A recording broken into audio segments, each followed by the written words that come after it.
Have you ever felt कि आपका relationship boring हो रहा है? जो पहले एक स्पार्क होता था वो स्पार्क कहीं मिसिंग है। अभी आप दोनों को एक दूसरे के साथ बात करने का उतना मन नहीं करता, या ऐसे लगता है कि बातें ख़त्म हो गई हैं, या कभी ऐसा लगता है कि सब कुछ वैसे का वैसे एक स्टेगनेंट सा चल रहा है और कुछ नया नहीं है, कुछ न्यूनेस नहीं है, कुछ नयापन नहीं है रिलेशनशिप में। और कभी ऐसा फील होता है कि मुझे यही पार्टनर चाहिए for the rest of my life और नॉट, या कभी ऐसे फील होता है कि इससे अच्छा तो मैं अकेले ही ठीक हूँ, या फिर नए नए लोगों के साथ रिलेशनशिप में आने का मन करता है क्योंकि वो नयापन, वो जो एक इनिशियल डेज का चार्म होता है वो नए नए लोगों के साथ इनिशियली मिल जाता है, लेकिन वो लॉन्ग लास्टिंग नहीं होता। बहुत छोटी छोटी ऐसी चीज़ें होती हैं जो हम एक दूसरे के पास लाती हैं, और बहुत छोटी छोटी बातें ही हम एक दूसरे से दूर कर देती हैं। तो मैं वो छोटी छोटी बातों पे कैसे फोकस किया जाए और कौन सी ऐसी छोटी छोटी बातें हैं जिनको अवॉइड किया जाए जिससे आप अपने रिलेशनशिप में नयापन भर सकते हो, वो मैं आपको बताऊंगी। What and how to avoid a few things to get the lost spark back in your relationship with the present partner, with the same partner. इसमें मैं आपको 4 टिप्स दूंगी, 2 tips for men and 2 tips for women, because men and women are different psychologically. मैं ये इसमें कुछ discrimination नहीं कर रही हूँ मेन एंड विमेन में, इसमें मैं इसलिए डिफरेंट टिप्स दे रही हूँ बिकॉज मेन एंड विमेन की साइकोलॉजिकली डिफरेंट होते हैं, दोनों का माइंडसेट डिफरेंट है, दोनों डिफरेंट वे से सोचते हैं। First tip for main, stop arguing during fights. जब भी आपके पार्टनर के साथ फाइट हो रही है, stop arguments, because women tend to argue a lot, generally, not always. So जब भी आपकी पार्टनर आपके साथ आर्ग्यूमेंट्स कर रही हैं, कुछ भी बातें कर रही हैं और कुछ फाइट्स हो रही है और बहुत ज़्यादा गुस्से में है, उस टाइम पे आर्ग्यूमेंट करना या अपने पार्टनर को समझाना आप बंद कर दीजिए। Stop that. Instead give her time, उनको टाइम दीजिए, जो बोल रही हैं बोलने दीजिए। You just be there for her, that's it, that's what she needs. She doesn't want any space, चाहे वो कितना भी बोल दे कि मुझे स्पेस दो, तुम चले जाओ, तुम मेरे साथ मत रहो, डोंट डू दिस। जितना भी वो कह रही हैं कि मुझसे दूर चले जाओ, that means she needs you the most at that point of time, क्योंकि वो आपसे प्यार करती है और आपके साथ है और वो चाहती है कि आप उसके साथ रहो, आप उसको स्पेशल फील करवाओ, आप उसको कंसोल करो और आप उसके साथ रहो, उसको हग करके। तो ये जो अंदर की डिज़ायर है वो बोल नहीं पाती है और उसकी जगह पे वो गुस्सा दिखाती है। तो वो कितना भी गुस्सा दिखा रही है, स्टॉप आर्ग्यूमेंट्स। चाहे आपको लगे वो कितना भी गलत बोल रही है, चाहे उसकी क्लैरिफिकेशन आपके पास हो, आप बोलो it's okay, you are right, तुम जो भी सोच रही हो it's fine, you are right, तुम सही बोल रही हो, इट्स ओके, दैट्स इट। और कुछ भी कहने की ज़रूरत नहीं है। एंड उसको हग कर लो, टाइटली हग करके रब हर बैक, और उसको कहो कि मैं हूँ ना, I am always here for you. ये बोल के देखो और देखो कैसे उसका गुस्सा आइसक्रीम की तरह पिघल जाएगा, जैसे आइसक्रीम को अभी किसी वार्म जगह पे रख दिया हो, वो वार्मथ उसको आपके हग में फील होगी, उसको अपनापन फील होगा। और जो आपको क्लैरिफिकेशन देनी है या जस्टिफिकेशन देनी है, वो जब उसका गुस्सा ठंडा हो जाए, जब सब कुछ नॉर्मल हो जाए, चाहे वो सेम डे हो, चाहे वो नेक्स्ट डे हो, चाहे आफ्टर 2 डेज हो, उसको नॉर्मल होने का वेट करो, तब उसको प्यार से बैठ के समझाओ, फिर वो समझेगी। जिस टाइम उसको गुस्सा आया हुआ है, जब वो सुनने के मूड में नहीं है, तो आप उसको कितना भी समझाओगे, उसकी थिंकिंग जो है फॉग हो जाती है, उसकी थिंकिंग ब्लॉक हो जाती है, वो नहीं सुनना चाहती। आप कुछ भी बताओगे, समझाओगे, वो उसके ऊपर से निकलेगा, वो फिल्टर होके उसके सबकॉन्शियस में जाएगा ही नहीं, आप उसको कितना भी समझा लो।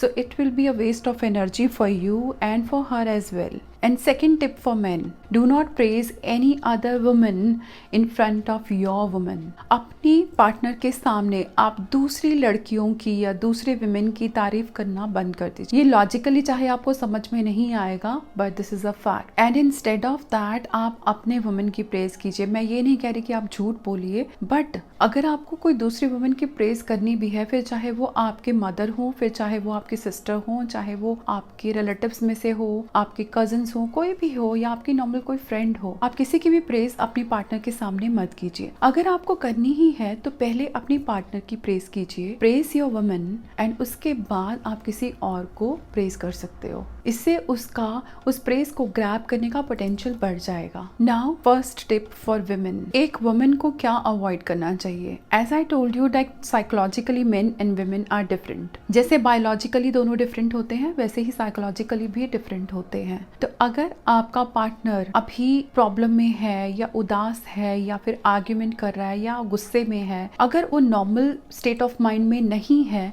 Then give him time. उनको टाइम दीजिए, स्पेस दीजिए। उनको अपना गुस्सा ठंडा करने के लिए हो सकता है उनको टीवी देखना अच्छा लगता हो, या हो सकता है उनको फ्रेंड्स के पास जाके अपना गुस्सा ठंडा करना हो, या कहीं बाहर जाके। He needs his own time, give him time and space, he needs that to rejuvenate himself and to get back on the track। तो ये टाइम उसको दीजिए। और टाइम और स्पेस देने का मतलब ये नहीं है कि आप अपने पार्टनर को खो दोगे या वो कहीं और चला जाएगा। थोड़ा सा टाइम दीजिए, 1-2 घंटे का टाइम दीजिए, या 2-4 घंटे का टाइम दीजिए, या हो सकता है कईयों को 1 दिन का टाइम भी चाहिए होता है। सो बोल दीजिए, टाइम दे दीजिए। और जब आप एक नॉर्मल स्टेट ऑफ माइंड में हो दोनों, तो आप ये बैठ के बात कर भी सकते हो। बात कीजिए कि जब भी तुम्हें गुस्सा आता है, अगर मैं तुम्हें स्पेस दूँ तो तुम्हें अच्छा लगता है, तो पूछो कि कितना स्पेस तुम में रिक्वायर्ड होता है। ये बात कीजिए। कम्युनिकेशन बहुत जरूरी है, एक दूसरे से बात करना बहुत जरूरी है। तो जब वो स्पेस लेके वो वापस आएंगे, देन उनको पूरे अच्छे से वेलकम कीजिए। उनको ये नहीं कि नहीं नहीं तुमने उस वक्त ये किया था, वो किया था, अब मैं तुम्हें बताती हूँ। नहीं, उनको वेलकम कीजिए whole heartedly with a smile on your face, और देखो वो स्पार्क वापस आ जाएगा। And second tip for women, what to avoid, stop bringing back the old problems. Women में ये काफी आदत होती है कि वो पहले जो प्रेजेंट में प्रॉब्लम हो रही होती है उसको पुरानी प्रॉब्लम से लिंक कर देती हैं कि तुमने पहले भी ऐसा किया था, तुम अभी भी ऐसा ही कर रहे हो, तुम अगर ऐसा नहीं करते तो मैं ये सारी बातें नहीं बोलती, तुमने सॉरी बोला था, तुम फिर वैसा रिपीट कर रहे हो, please do not do this. इससे प्रॉब्लम सॉल्व नहीं होगी।